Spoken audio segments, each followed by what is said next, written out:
Hello everyone and happy Mother's Day. Today is the 12th of May 2014 and 10 years ago on this very same day, my family and my life changed forever.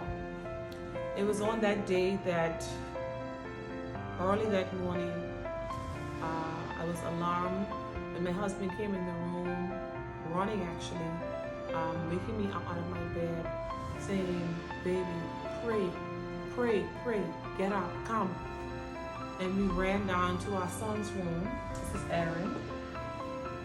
And Aaron was unresponsive. And our worst fears were realized. Now, to me at that time, I guess I wanted him to be alive. So when Desmond was doing CPR and his lungs was expanding, I thought he was breathing. So I felt like he was still alive. And Desmond was telling me to call 911. I was crying so much that my phone screen was wet and I really couldn't get through. Eventually I got through to 911 and the lady on the other side, she was asking me so many questions. I was getting frustrated because I was crying. I just wanted the ambulance to come. The ambulance eventually came and Desmond went along with them and I stayed home with the other children. And as I was in this house by myself, along with the other children, I called everyone I knew and I asked them to pray that God would spare Aaron's life. And I just walked around and I wasn't hearing anything from anyone. And eventually, probably an hour, and it felt like eternity, my mommy and my brother and my sister finally came back to my house. And my mommy said, she started quoting scriptures like, God knows best. And then she said to me, somebody said to me, I don't know who it was, if it was my mommy or Nikki or Ratty, and they said, Aaron didn't make it.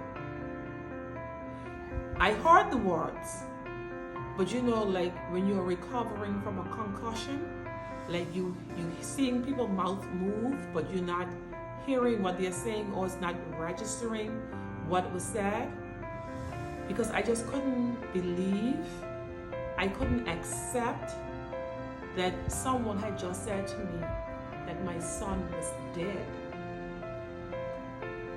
My whole world flipped over. Fast forward, I got to the hospital and I think probably over 100 people were there at the hospital. Outside was still dark. And the pain in my chest, I just dropped to the ground. When I went into the room where Aaron was laying down on the bed and he looked like he was sleeping. And the memory that I have was seeing my husband, to me, literally pinned on Aaron. Just all Desmond was saying was Jesus, Jesus, Jesus. He was saying nothing else. And my legs felt like spaghetti. I felt like it was a scene out of a movie. I just couldn't believe it because 24 hours before, everything was perfectly fine. We had celebrated Mother's Day and we went to church and I said goodnight to Aaron and he wasn't sick. I couldn't understand it. And because Aaron looked like he was sleeping, I felt like the doctors didn't do enough. I thought he was still alive. And I was beating on the doctor's chest, telling him, do more, do more. But the reality of it was Aaron was gone. And all we could do was cry. It was sudden. We had no preparation. We weren't prepared for it. And we left that hospital, leaving our son behind. And we had the daunting task of telling his 5 siblings, your brother is not coming back home. And a lot of people today, you're celebrating Mother's Day, but your mom is not there. And not only your mom, it can be the loss of a sibling, a loss of a husband, a friend. Grief doesn't pick who to choose. We all have experienced grief, and a lot of people are grieving. And I felt as if at that time that I felt like I was never going to get over it. I just didn't know what to do. And for years, along with my uncle's passing, I just masked my pain. I just avoided talking about the subject, and it literally made me sick. But I am here today as a testament. Writing my book, Aaron, A Journey of Love, Loss, and Triumph, was like therapy for me. It took me 2 years to write it because it was so difficult. I would write in the wee hours in the morning, but what I enjoyed writing most was when I was on airplanes, when I was flying and I was looking outside the window. I wrote a lot like that. I cried so much, I had to stop, I had to keep coming back to it because I had to write, I had to relive such painful experiences. But I'm here today on this Mother's Day, which is the 10th year of Aaron's anniversary, to let you know that God is able. I learned so many lessons during these 10 years. And one of the things that I learned is that everybody grieves differently. You know, there's no particular prescription to grieving. There's no time period to grieving. Some people grieve for a year and some people grieve for 10 years. But you shouldn't feel any way about grieving. And it drew me closer to God. I had a decision to make. If I was going to let this take me out, or if I was going to run closer to God. And I made the decision that I needed God every day, because I couldn't make it. I wouldn't be able to make it without God. And then I realized that God is sovereign, that our children are given to us for a period of time.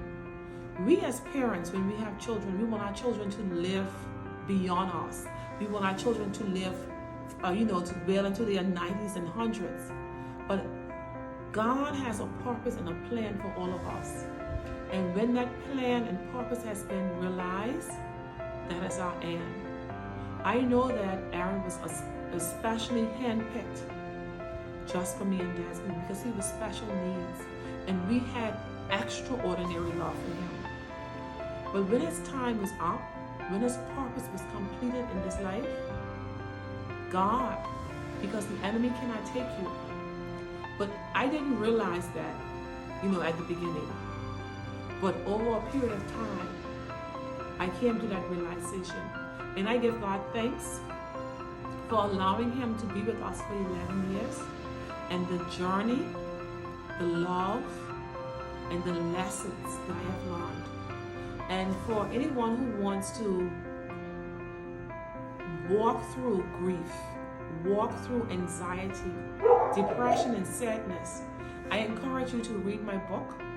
It's going to be out, it's going to be released on the 30th of June, but we have pre-orders going on now, and I'm going to share the link the link is in my bio on YouTube, and I'm going to continue to share the link on my Facebook.